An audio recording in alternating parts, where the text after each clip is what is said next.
बरगढ़ जिला अताबिरा तहसील परमनपुर गाँव गोटे सत घटना। बहुत वर्षर तलर कथा यहाँ जिते बेले लोक मैंने शगड़ गाड़ी धरिक जंगल के काठ नेबार लगी जाऊे।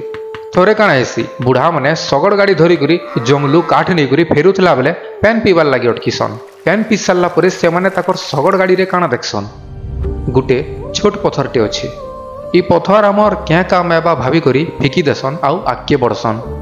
आगे गला बेले से पथरटा फेर थरे ताकर शगड़ गाड़ी रे थिसी। बुढ़ा माने से पथर के आनिकरी फेर फिकी देसन। आगे गला परे से पथरटा फेर थरे शगड़ गाड़ी के पले आसी। बेले बुढ़ा माने कथाटा बुझी जासन आउ पचरासन तुई किए आउ आमर पछाड़े क्या है जे पड़ीचु।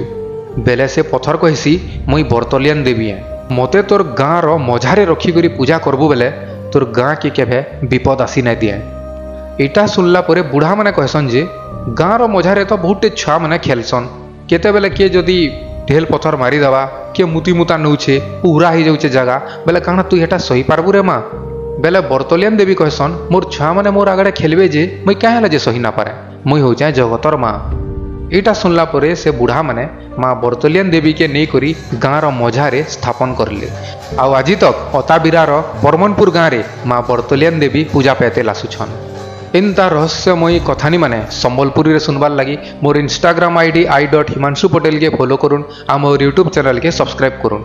ओटीवी इनसाइट रे मुई नॉमिनेट हिचे तो मते 3टा कैटेगरी रे वोट देवार नहीं भूलबे।